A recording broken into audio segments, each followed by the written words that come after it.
Good afternoon, everyone, and welcome to Jennifer's Perspective. And this afternoon, my very special guest is Mrs. Liza Lomax, and she is the head coach of Liza Lomax Emotional Eating. And Liza Lomax is a body image coach, and she knows exactly how you and I feel when it comes to the yo yo dieting. And by the time she was 26, she was told by her doctor that if she didn't lose the pounds and if she didn't lose the weight, that she would not live to see her son turn 5.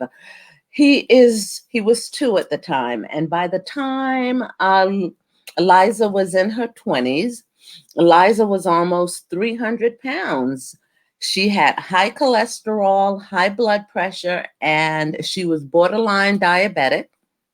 And then a friend introduced her to Weight Watchers, and at the Weight Watchers program, by using the Weight Watchers program, Lisa lost 105 pounds within 13 months. So it took her roughly, say, a year and a month to lose 105 pounds. So now Lisa is here to share with you the secret that she learned. She learned the secret to emotional eating. And the question is, are you eating your emotions? And Liza, introduce yourself to the audience and tell us about the body image coaching that you do along with emotional eating. Awesome. Yes. So, well, I'm very happy to be here on your show. And yes, so I am Liza Lomax. I'm an emotional eating specialist, and yes, I do deal with body image coaching as well. To kind of explain why I do what I do, I'm going to go back and tell you my story. So, which leads up to what you had just said about my losing weight. So, I came from a household. I was the oldest of 4. My mother suffers from mental illness. Whether she chooses to believe that or not, that's her opinion. But she does suffer from mental illness. My stepfather was never home, and my father is from another country, who I only saw on limited times. And so I became a pseudo parent, and I put my needs, my wants, my desires on the back burner and became that parent for my siblings to take care of them.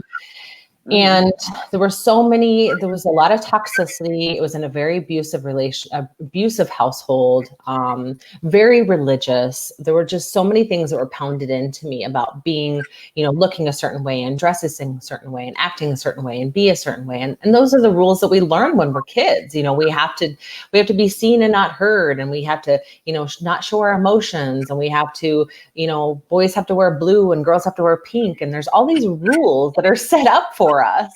And it's no wonder when we become adults, we're completely messed up in the heads because we have all these rules that we have to follow. And so I went through my teenage years and I suffered from anorexia, and I would go through periods of my life where I would starve myself and then I would eat, and then I would starve myself and then I would eat. And I wanted to look like the models. I wanted to emulate the people in the magazines. I wanted to look like everybody else, and I wasn't. And so I continued to keep doing the same thing, but my body, not that there was anything medically wrong with it. It just, I was growing. I was a child. It's like that's how we grow. We are, as our children, we grow, we get bigger. But I just kept getting bigger and bigger and bigger. And then I was like, screw it. I'm just going to eat whatever I want to eat whenever I want to eat it. And I just learned to just shovel it in, and I didn't want to feel the emotions I was feeling. I didn't want to experience anything that was going on in my life. And so I just, opened my mouth and just filled it with food. And so then by the time I was 26, I weighed 300 pounds. And the doctor's telling me, hey, if you don't lose weight, you're not going to live to see your son grow older. And I was like, okay, well, because I put my wants, my needs, and my desires on the back burner so long ago. And I'm a wonderful caregiver. I'm that people pleaser. I'm that doormat. I want to lose the weight for him. So again, I put my needs, wants, desires away and said, I'll lose the weight for him. And so, yes, so I lost 105 pounds in 13 months. However, I didn't change my mindset. And so I went over and over and over again, trying every diet fad, every diet pill, everything out there I could possibly get my hands on, tried everything. I've been there, done that. I've tried it all. And I would lose some weight and then I would gain some weight and I would lose some weight and then I would gain some weight. And then I went back to the same mindset that like, oh, well, if I eat, I can take laxatives to get it out. So that's what I did. So I would eat, and take laxatives. And I would eat, take laxatives. And so I went back to all these beliefs that I had prior to losing weight. I never healed those. I never healed that emotional trauma. I never changed those limiting beliefs. I never changed those habits and those stories that I've been telling myself my whole entire life. And so another 5 years went down the road and I literally hit rock bottom. And whether you believe in God, higher source, higher power, I really believe that God was telling me that I needed to change and something had to give. And if I didn't change, I was going to be here no longer. And so I really had to take that step back and was like, okay, well, how does one learn to love themselves? We're not given a book. We're not given a manual on how to love self. A lot of those things are supposed to be instilled in us when we're younger. But when we're younger, we're told all kinds of things. Like I said, we're given all these rules, and then we're told that we can't show our emotions. Like, oh, you can't be emotional. You can't show your emotions. Don't be too emotional. You might be construed as something else. And then we learn because we're women, and women are taught that you're either emotional, over emotional, too emotional, or oh, I can't deal with this because you're emotional. I'm like, hello. God gave us feelings. Yes. And we also learn that taking care of ourselves is selfish. As women, we learn that we have to put our needs, wants, desires on the back burner because we have to take care of whoever else around us. We have to take care of our spouse, our partner, our kids, or whoever when we get older. We have to learn that. So we have to put ourselves away in a box and take care of everybody else, And then we learn that, we learn that our emotions, we got to contain our emotions. So how do we contain our emotions? We turn to the one thing that we can fill up our emotions with so we don't feel them. So every time we go to a food item, we're feeling an emotion. I believe every single person struggles from some form of emotional eating because we all use food to fill our bodies so we don't feel an emotion. And we learn that right away when we're kids. We learn that, oh, if you got an A on your report card, let's go get some ice cream. Or, oh, you broke up with your boyfriend or girlfriend, let's go get some ice cream. So we have these skewed like stories in our head. It's like, okay, well, if I'm happy, I get ice cream. But if I'm sad, I get ice cream. Or if I'm angry, I get ice cream. Or if I'm frustrated, I get ice cream. And we learn this hand to mouth as kids too. We learn this. Okay, we put something in our mouth constantly, and a lot of us come from a place of either a place of lack or a place of abundance. If we came from a place of abundance, food was always there. It was always available. We could have whatever we wanted, however much we wanted, whenever we wanted. So we learned those unhealthy eating habits that way. We could just eat where we wanted. If you came from a place of lack or a place of scarcity, you didn't know when your next meal was going to come from. Whatever was put on the dinner table is what you got. So if you didn't get any get to the dinner table, you didn't get any. So you learn those unhealthy eating habits that way too. So again, it's no wonder we get to be adults and we're completely messed up in the heads because we've got all these things that we are telling us, all these things in our society and our environment that are telling us that these things that we're doing are wrong, or we have to do it this way, or we have to do it that way. So to kind of sail back to my story, that's kind of, I'm like, I hit that rock bottom. I was like, okay, well, how do I learn how to love myself?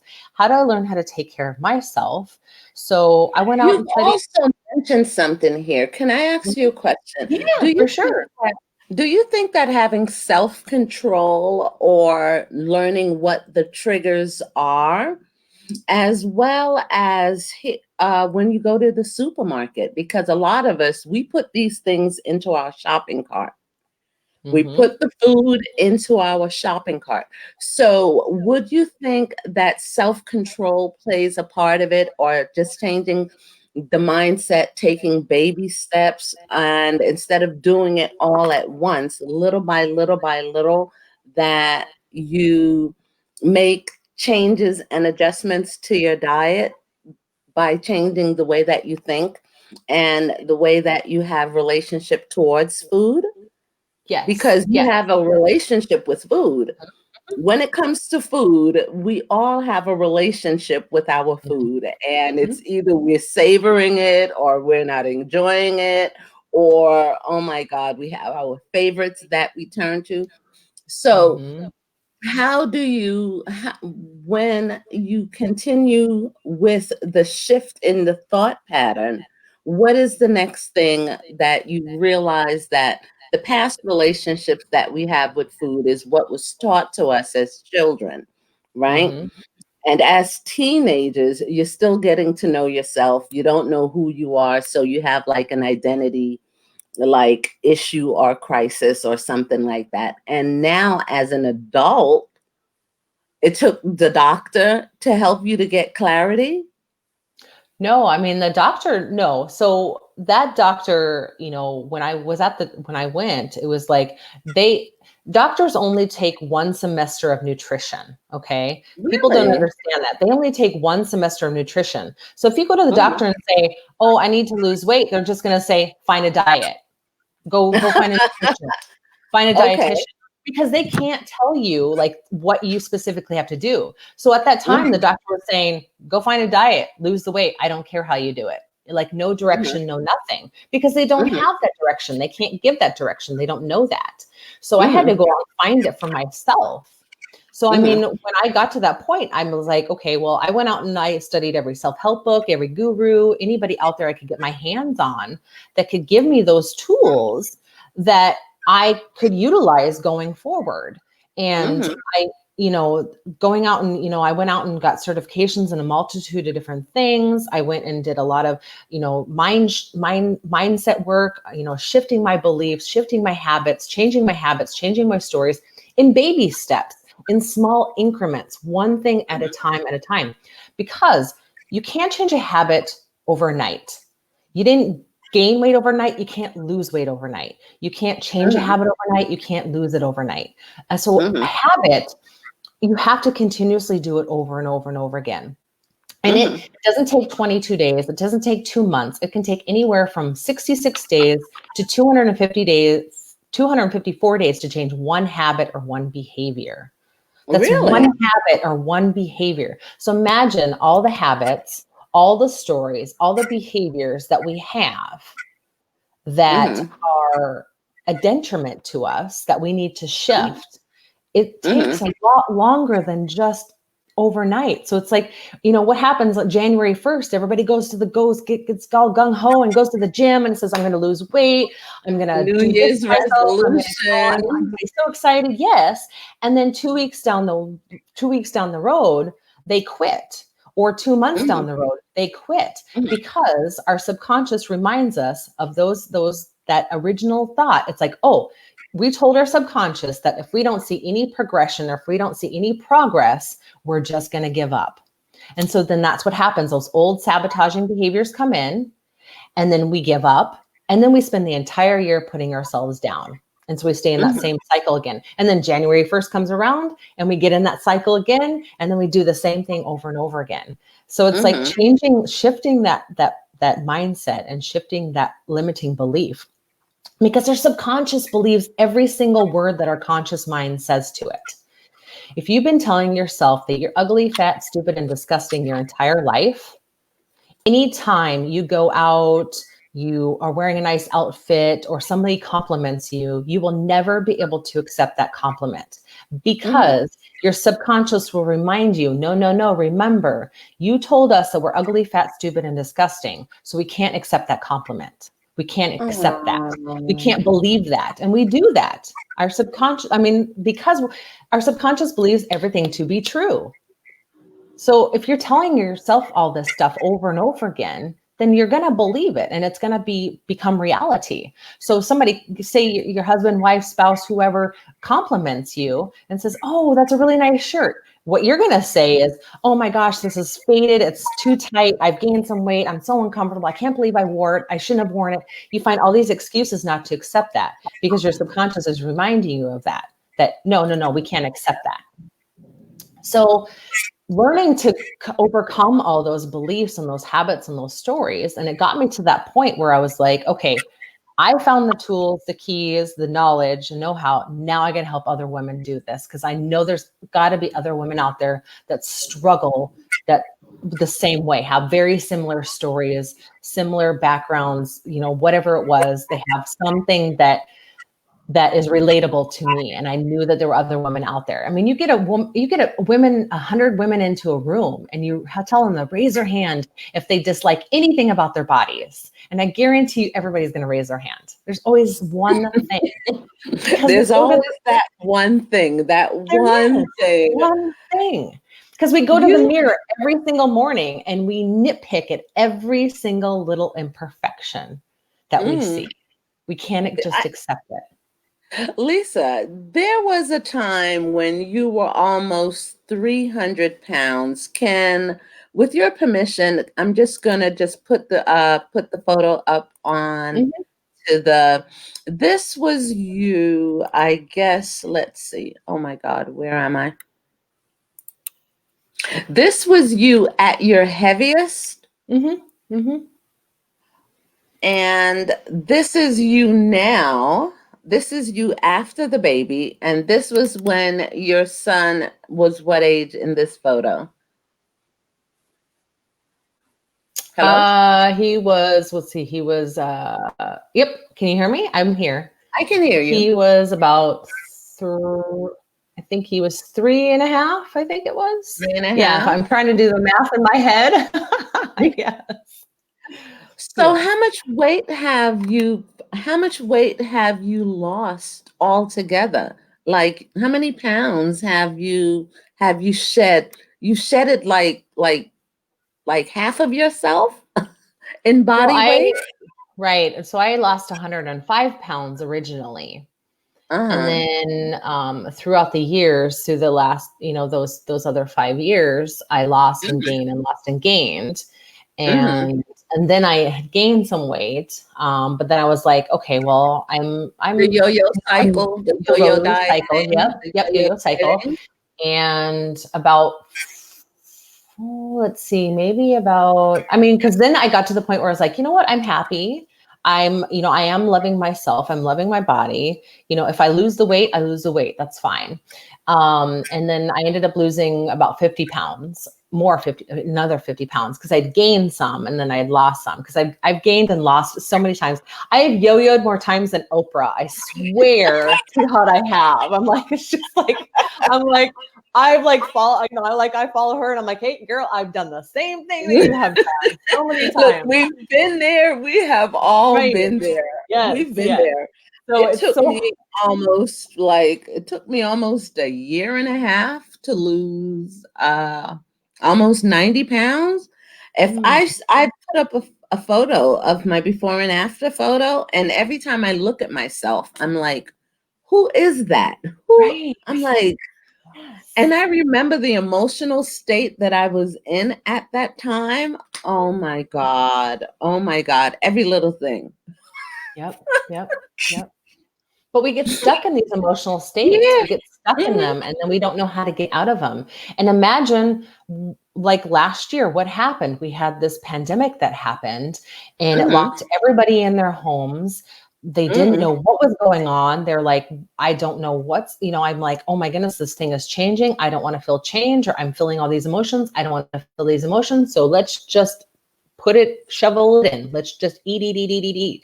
And we can joke about the COVID-15 and the COVID-20 and like, oh, everybody, all this stuff going on, but it's like, it's serious. It's like, but you're not dealing with those emotional traumas first. You're not dealing with those mindsets first. You're not dealing with those habits and those stories that you have been holding on to for so long. You can have the best nutrition, you can have the best workout program, but until you change up here, nothing is going to change for good. Exactly. You're not going to have Exactly. that long, you're not, yes, Exactly. you're not going to have that long-term sustainable lifestyle that you want if you don't change up here, if you don't heal those emotional traumas, habits, stories, behaviors, all those things. That's what I Now, learned. and that now you have a program that you're offering. Can you tell us about that? Yeah, so I have a one-on-one VIP, one-on-one mentoring coaching program, and it's a 12-month program where we go through every single thing. Like my program derives from my own personal experiences. So Mm-hmm. everything that my program is, I have gone through it. I have been Mm-hmm. there, done that, I've gone through it. And so I do it privately, one-on-one, just through Zoom. And because hey, you can be anywhere in the world. I can be anywhere in the world because right now I'm living a rather nomadic life, and so I'm traveling around a little bit, and so I have to have the ability to talk to anybody anywhere. So, and that's a Do you one-on-one. do I group also coaching? offer I also Do do you group offer coaching. group Yep, I coaching? do also group coaching as well. Mm-hmm. However, nobody signed up for my group coaching this year, at the beginning of the year, but that's fine. Everybody wanted one-on-one, and I understand that. It's more, it's very personal. A lot of people have very, huge personal stories, and they don't want to share with groups.